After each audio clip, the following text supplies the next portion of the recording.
Last ക്ലാസ്സിൽ നമ്മൾ നോക്കിയത് weighted average cost of capital on the basis of book value ആയിരുന്നു.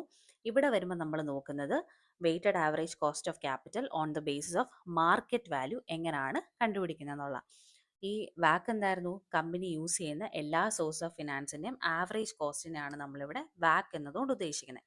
ബുക്ക് വാല്യൂ എന്ന് പറയുന്നത് എന്നാ? ബാലൻസ് ഷീറ്റിൽ കാണിക്കുന്ന ബാലൻസുകളെയാണ് നമ്മൾ, അല്ലെങ്കിൽ ആ ഒരു എമൗണ്ടിനെയാണ് നമ്മൾ ബുക്ക് വാല്യൂ എന്ന് പറയുന്നത്.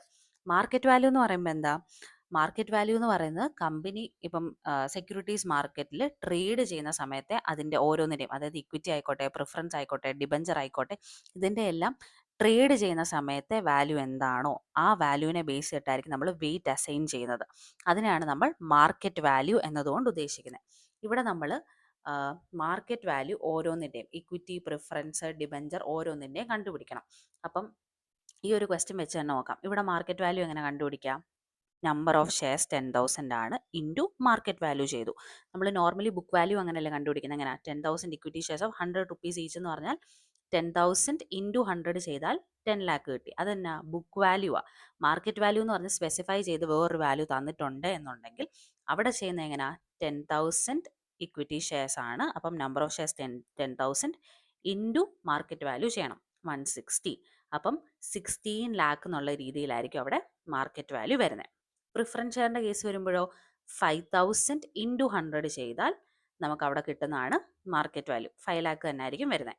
2,000 ഇൻറ്റു മാർക്കറ്റ് വാല്യൂ 95 ചെയ്ത് കഴിയുമ്പം നമുക്കവിടെ ഡിബഞ്ചറിൻ്റെ മാർക്കറ്റ് വാല്യൂ കിട്ടും. ഇങ്ങനെ വേണം നമ്മൾ മാർക്കറ്റ് വാല്യൂ കണ്ടുപിടിക്കാനായിട്ട്. ഇവിടെ ഒരു ഇമ്പോർട്ടൻ്റ് ആയിട്ടുള്ള ഒരു കോൺസെപ്റ്റ് എന്താണെന്ന് വെച്ച് കഴിഞ്ഞാൽ, യൂഷ്വലി എല്ലാവർക്കും തെറ്റ് പറ്റുന്ന ഒരു സംഭവം എന്താണെന്ന് വെച്ച് കഴിഞ്ഞാൽ, എപ്പോഴും ഓർത്തോണം, ഇക്വിറ്റിയുടെ മാർക്കറ്റ് വാല്യൂവിൻ്റെ അകത്ത് എപ്പോഴും ഇൻക്ലൂഡ് ചെയ്യുന്ന ഒരു കാര്യം എന്ന് പറയുന്നത് ഇക്വിറ്റിയുടെ ഷെയർ ക്യാപിറ്റലും ഒപ്പം തന്നെ റീറ്റെയിൻഡ് ഏർണിങ്സിൻ്റെയും കൂടെ ഇൻക്ലൂഡഡ് ആയിരിക്കും.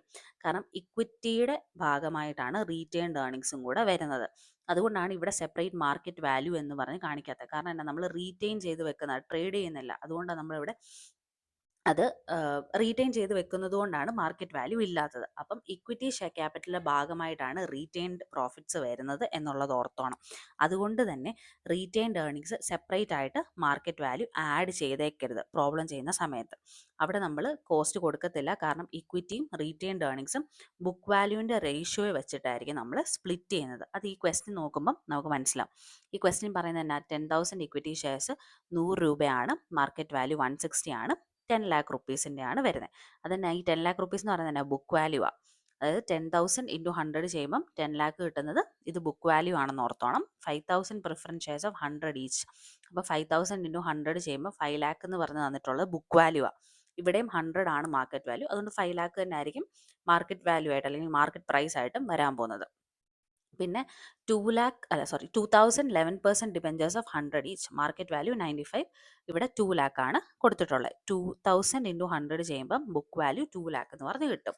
പക്ഷെ നമ്മുടെ ഈ ക്വസ്റ്റ്യൻ്റെ അകത്ത് നമുക്ക് വേണ്ടതെന്ന് പറയുന്നത് മാർക്കറ്റ് വാല്യൂവിനെ ബേസ് ചെയ്തിട്ടാണ് വെയ്റ്റ്സ് കണ്ടുപിടിക്കാൻ പറഞ്ഞേക്കുന്നത്.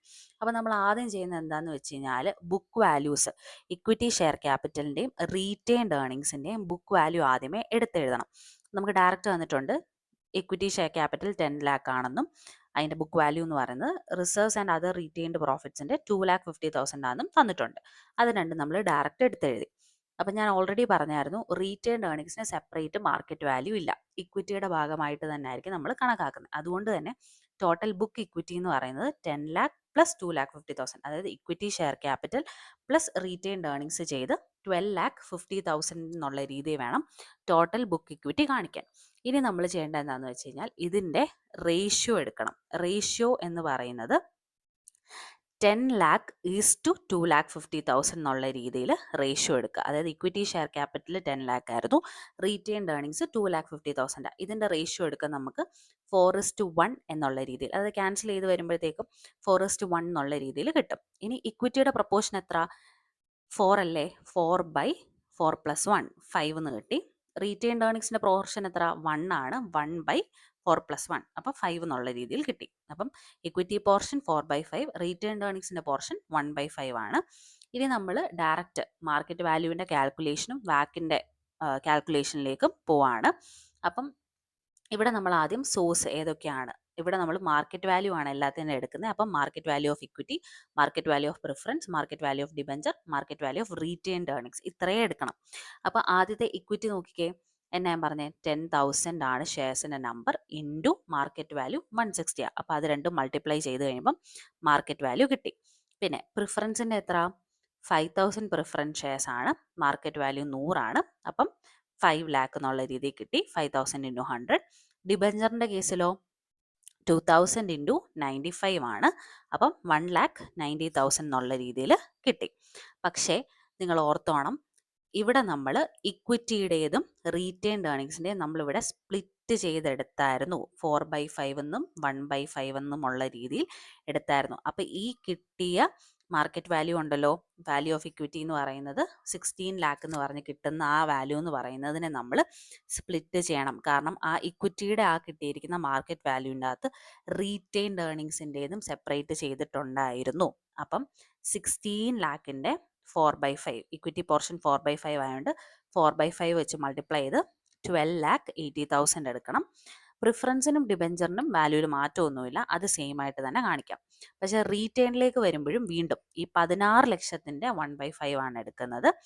ഇങ്ങനെ ഓർത്താൽ മതി, ഇക്വിറ്റിയുടെ എത്രയാണോ മാർക്കറ്റ് വാല്യൂ നിങ്ങൾ ക്വസ്റ്റനിൽ നിന്ന് കണ്ടുപിടിക്കുന്നത് അതിൻ്റെ സ്പ്ലിറ്റ് ആയിരിക്കും ഇക്വിറ്റിക്കും റീറ്റെയിൻഡ് ഏർണിങ്സിനും കിട്ടുക. ആ രീതിയിൽ ഓർത്താൽ മതി. ഇവിടെ ഇപ്പം 4/5 ആയിരുന്നു ഇക്വിറ്റിയുടെ പോർഷൻ, അതുകൊണ്ടാണ് 16 ലാഖിൻ്റെ 4/5 എടുത്തത്. റീറ്റെയിൻഡ് ഏർണിങ്സിലേക്ക് വരുമ്പോഴോ 16 ലാഖിൻ്റെ 1/5 എടുക്കുക. അപ്പം നമുക്ക് ഇവിടെ കറക്റ്റ് ഇപ്പോൾ ഉള്ള പ്രസൻ്റ്ലി ഉള്ള മാർക്കറ്റ് വാല്യൂ കൃത്യമായിട്ട് കിട്ടി. ഇനി ഈ കണ്ടുപിടിച്ച വാല്യൂസ് ഉണ്ടല്ലോ, ഇക്വിറ്റിയുടെ, പ്രിഫറൻസിൻ്റെ, ഡിബഞ്ചറിൻ്റെ, റീറ്റെയിൻഡ് ഏർണിങ്സിൻ്റെ സ്പ്ലിറ്റൂടെ കഴിഞ്ഞിട്ടുള്ള വാല്യൂ ആണ്. എടുക്കുമ്പോഴത്തേക്കും 22,90,000 എന്നുള്ള രീതിയിൽ കിട്ടും. ഇവിടെ നിങ്ങൾ ആഡ് ചെയ്തിരുന്നെങ്കിലും ഈ സെയിം വാല്യൂ തന്നെ കിട്ടത്തുണ്ടായതുള്ളൂ. കാരണം എന്നാ, ഇതിനെ നിങ്ങൾ രണ്ടാക്കി സ്പ്ലിറ്റ് ചെയ്തിട്ടേ ഉള്ളൂ. ഈ സെയിം 16 ലാഖിനെ നിങ്ങൾ രണ്ടാക്കി സ്പ്ലിറ്റ് ചെയ്യുക ചെയ്തത്. അതുകൊണ്ട് നിങ്ങൾക്ക് ക്രോസ് ചെക്ക് ചെയ്യണം, അതായത് റേഷ്യോ എടുത്തത് തെറ്റുണ്ടോ അല്ലെങ്കിൽ എന്തെങ്കിലും പ്രശ്നങ്ങളുണ്ടോ നിങ്ങളുടെ ഫൈനൽ ഇതിൽ നിന്ന് അറിയാനായിട്ട്. ഈ ടോട്ടലും സെയിം ആവുന്നില്ലേ എന്നുള്ളത് നോക്കിയാലും മനസ്സിലാവും. അതായത് കാൽക്കുലേഷൻ എറർ എന്തെങ്കിലും ഉണ്ടോ എന്ന് അറിയാൻ വേണ്ടിയിട്ട്. ഇനി നമ്മൾ നോർമലി ചെയ്യുന്ന പോലെ തന്നെ വെയിറ്റിൻ്റെ കാൽക്കുലേഷൻ ചെയ്യണം. വെയിറ്റിൻ്റെ കാൽക്കുലേഷൻ എങ്ങനെയാണ്, ഇക്വിറ്റിയുടെ വാല്യൂ എത്ര ആണോ അത് ഡിവൈഡഡ് ബൈ ടോട്ടൽ ചെയ്താൽ ഇക്വിറ്റിയുടെ വെയിറ്റ് നിങ്ങൾക്ക് കിട്ടും 0.558. പ്രിഫറൻസിൻ്റെ എങ്ങനെയാണ്, 5 lakh ഡിവൈഡഡ് ബൈ 22,90,000 ചെയ്താൽ 0.218 എന്ന് പറഞ്ഞ വെയിറ്റ് കിട്ടും. ഇനി അടുത്ത ഡിബഞ്ചറിൻ്റെയോ 1,90,000 ഡിവൈഡഡ് ബൈ 22,90,000 ചെയ്താൽ 0.083. പിന്നെ റീറ്റെയിൻഡ് ഏർണിങ്സിൻ്റെ കേസിൽ 3,20,000 ഡിവൈഡഡ് ബൈ 22,90,000 ചെയ്താൽ 0.139 എന്നുള്ള രീതിയിൽ വെയിറ്റ് കിട്ടും. ഇതെല്ലാം നമ്മൾ ബുക്ക് വാല്യൂവിൻ്റെ ചെയ്തതുപോലെ സെയിം രീതിയിൽ, ആകെ സ്പ്ലിറ്റ് ഉണ്ട് എന്നുള്ള ഒറ്റ വ്യത്യാസമേ മാർക്കറ്റ് വാല്യൂയിലേക്ക് വരുന്നുള്ളൂ. പിന്നെ എടുക്കേണ്ട വാല്യൂസ് മാർക്കറ്റ് വാല്യൂ ആയിരിക്കണം. നമ്മൾ മറ്റിടത്ത് ബുക്ക് വാല്യൂ എടുത്തപ്പം ഇവിടെ വരുമ്പോൾ മാർക്കറ്റ് വാല്യൂ ആയിരിക്കും എടുക്കുന്നത്. ആ ഒറ്റ വ്യത്യാസമുള്ളൂ. പിന്നെ നമ്മൾ മറ്റേതിൻ്റെ അകത്തും എങ്ങനെ ചെയ്തത്, കോസ്റ്റ് പെർസെൻറ്റേജ് എടുത്ത് എഴുതുക ചെയ്തത്. ക്വസ്റ്റ്യൻ്റെ അകത്ത് ഡയറക്റ്റ്ലി കോസ്റ്റ് പെർസെൻറ്റേജ് എന്ന് പറഞ്ഞ് ഇക്വിറ്റി ഷെയർ ക്യാപിറ്റലിൻ്റെ 16%, പ്രിഫറൻസ് ഷെയർ ക്യാപിറ്റലിൻ്റെ 12%, ഡിബഞ്ചേഴ്സ് 8% ആഫ്റ്റർ ടാക്സ് എന്ന് വന്നിട്ടുണ്ട്. റീറ്റെയിൻഡ് ഏർണിങ്സ് 14% എന്നും പറഞ്ഞ് തന്നിട്ടുണ്ട്. അപ്പോൾ അത് നമ്മൾ ഡയറക്റ്റ് എടുത്തെഴുതി. ഇനി എന്നാ ചെയ്യുന്നത്, വെയ്റ്റഡ് കോസ്റ്റ് പെർസെൻറ്റേജ് ചെയ്താൽ മതി. അതായത് വെയിറ്റ് ഇൻറ്റു കോസ്റ്റ് പെർസെൻറ്റേജ്. ഇവിടെ പെർസെൻറ്റേജിനെ നിങ്ങൾ 0.16 എന്നുള്ള രീതി ഡെസിമലിലോട്ട് മാറ്റണ്ട. കാരണം നമുക്ക് ഓൾറെഡി പെർസെൻറ്റേജിലാണ് വാക്കിൻ്റെ വാല്യൂ വേണ്ടത്.